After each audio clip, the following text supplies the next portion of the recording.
এই ভয়ঙ্কর গরমে শুধু এসি চালালেই হবে না, নিজেকে হিট স্ট্রোক, ডিহাইড্রেশন এবং দুর্বলতা থেকেও কিন্তু বাঁচাতে হবে। তার জন্য এই 5টি ওয়েলনেস টিপস মেনে চলতে পারেন।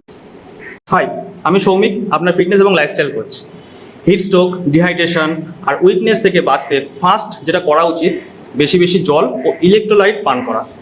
তবে শুধু প্লেন জল নয়, ডাবের জল, লেবু জল, ওআরএস বা হোমমেড ইলেকট্রোলাইট ড্রিঙ্ক কিন্তু আমরা খেতে পারি। এতে শরীর ঠান্ডাও থাকে এবং ডিহাইড্রেশনও কিন্তু কমে।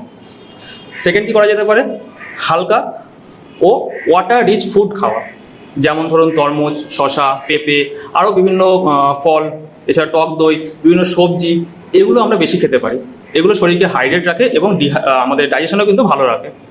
3 নম্বর, দুপুরের কড়া রোদ এড়িয়ে চলা।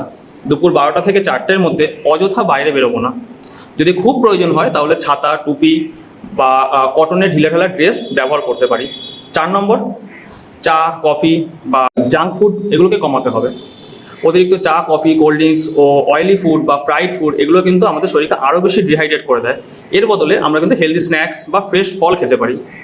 পর্যাপ্ত ঘুম এবং শরীর ঠান্ডা রাখাটাও কিন্তু খুব দরকার, যেটা 5 নম্বর পয়েন্ট। রাতে 7 থেকে 8 ঘন্টা ঘুমান, কারণ প্রপার রেস্ট ইমিউনিটি এবং এনার্জিকে কিন্তু বজায় রাখে। শরীরকে ঠান্ডা রাখতে হালকা পোশাক পরুন, শরীর অতিরিক্ত গরম হতে দেবেন না। নিজে সুস্থ থাকুন, পরিবারকেও সুস্থ রাখুন।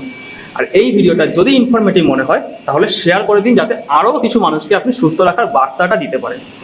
ওকে, সো থ্যাংক ইউ।